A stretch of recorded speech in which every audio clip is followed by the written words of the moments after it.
दोस्तों वजीर एक से रिलेटेड आज हम लोग बहुत ही इम्पोर्टेंट टॉपिक पे डिस्कस करने वाले हैं। सबसे पहले तो हम लोग बात करने वाले हैं भैया कि मॉडिटोरियम सिंगापुर मॉडिटोरियम के लिए इनको कितने परसेंट लोगों का सपोर्ट मिला है।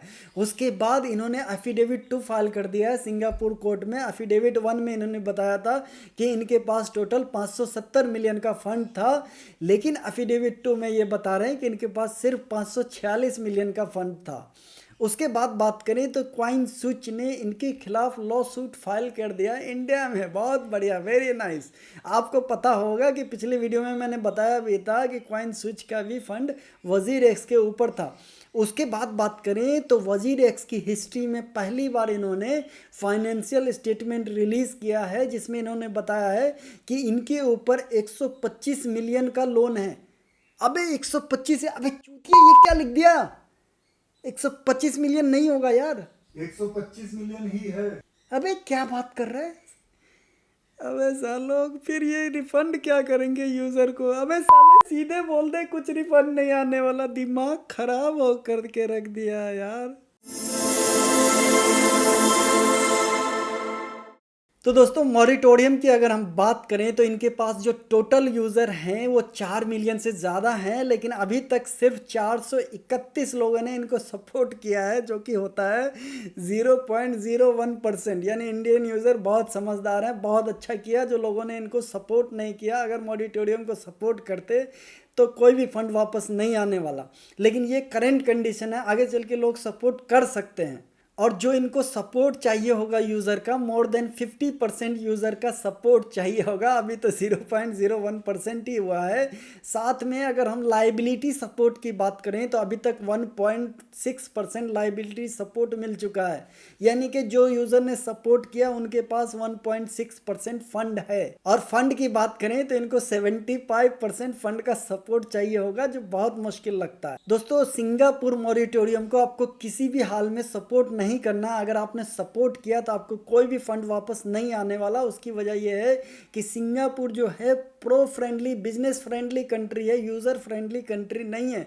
तो सिंगापुर कोर्ट सिर्फ ये देखेगी कि आज की डेट में फंड कितना अवेलेबल है वजीर एक्स के ऊपर, उस फंड का यूज़र में डिस्ट्रीब्यूट कराने की कोशिश करेगी अदर एक्सपेंसेस निकालने के बाद। लेकिन यही केस अगर इंडिया में चलता है तो इंडियन गवर्नमेंट इनसे पूछ लेगी कि भैया पिछले 7 सालों में जितनी आपने इनकम की पहले वो बताओ, कितना फंड तुमने निकाला और निकाल के दुबई भेजा पहले हमें वो बताओ। उसके बाद फंड अगर तुमने बाहर भेजा तो वो किस तरीके से भेजा। पीएमएलए का केस तुम्हारे ऊपर लागू होता है, पहले तो तुम 5-10 साल के लिए अंदर जाओ। इस तरह से इंडिया में अगर केस चलेगा तो पूरी कंपनी के ऊपर क्रिमिनल केस और फाइनेंशियल केस चलेगा। लेकिन सिंगापुर में चलता है तो सिर्फ डिस्ट्रीब्यूशन का केस चलेगा, बाकी कोई भी केस उनके ऊपर नहीं चलने वाला। इसीलिए मॉरिटोरियम को आपको सपोर्ट नहीं करना है। दोस्तों पिछली बार इन्होंने बोला था कि इनके पास जो टोटल फंड थे वो 570 मिलियन के थे, और एफिडेविट 2 में इन्होंने बताया है कि इनके पास जो फंड था 546 मिलियन का। अगर 570 मिलियन टोटल फंड थे और 230 मिलियन का हैक होता है तो लगभग 40% होता है। और अगर 546 मिलियन फंड थे टोटल और उसके बाद हैक होता है 230 मिलियन का, तो 42% समथिंग होता है।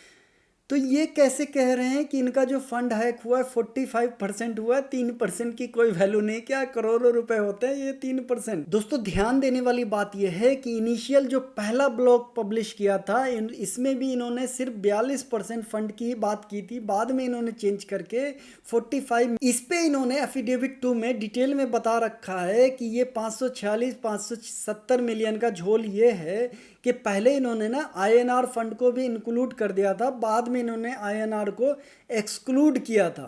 दोस्तों अगली खबर ये है कि क्वाइन स्विच ने जो है लॉ सूट फाइल कर दिया है इंडिया में। भैया तुमने बहुत अच्छा किया इंडिया में लॉ सूट फाइल करके। अगर सिंगापुर में ये केस चलेगा तो बहुत डिफ़िकल्टी हो जाएगी। एक आम आदमी सिंगापुर में जाके कैसे केस लड़ेगा? आप तो लड़ भी सकते हो। इनका ये कहना है कि भैया हमने जो डील की थी वो जेनमई लैब के साथ डील की थी, हमें जेट्टाई लैब सिंगापुर का एबीसी भी पता नहीं था कि ये जेट्टाई लैब है क्या क्या नहीं है, कुछ भी डील में कहीं पे कोई मेंशन नहीं है। तो जब हमारी डील जेनमई लैब के पास हुई थी, और अगर आपने फंड जेट्टाई लैब को पास आउट कर दिया तो ये आपकी गलती है, हमें तो कोई ऐसा इंटीमेशन दिया नहीं। इसलिए इन्होंने जेनमई लैब के खिलाफ केस किया है। ठीक उसी तरह से आपको भी जेनमई लैब के खिलाफ ही केस करना है। उसकी वजह यह है कि भले ही जेनमई लैब क्रिप्टो को डील नहीं करती, जेट्टाई लैब क्रिप्टो को डील करती है, फिर भी आप जेनमई लैब पे केस कर सकते हैं। वजह यह है कि आपने जो डिपॉजिट है, मान लीजिए 1 लाख रुपए है, 1 लाख रुपए आपने डिपॉजिट तो जेनमई लैब पे किए, क्योंकि INR तो वो देखती है। डिपॉजिट करने के बाद आपने क्रिप्टो खरीदा, और क्रिप्टो अगर आपने खरीद लिया जेनमई लैब के ज़रिए, तो जेनमई लैब की रिस्पॉन्सिबिलिटी है कि INR को यूज़ करके जो एसेट परचेस किया वो आपको मिले। इसके बारे में मैंने सुप्रीम कोर्ट के एडवोकेट से भी बात की थी, उनका ये रिप्लाई है जो आप पढ़ सकते हैं। दोस्तों, वजीर ने हिस्ट्री में पहली बार फाइनेंशियल रिपोर्ट पब्लिश की है। उसमें बहुत ही एक शॉकिंग इन्फॉर्मेशन हमें देखने को मिल रही है। 2023 में आप नीचे देखें 24.4 मिलियन यानी कि लगभग 25 मिलियन इनको पेएबल है, यानी कि इसी को लोन देना है। उसके बाद 2022 में बात करें तो इनको 100 मिलियन लोन देना है। अबे सालों, इतना सारा लोन देना है तो फिर यूज़र को क्या रिफंड करोगे?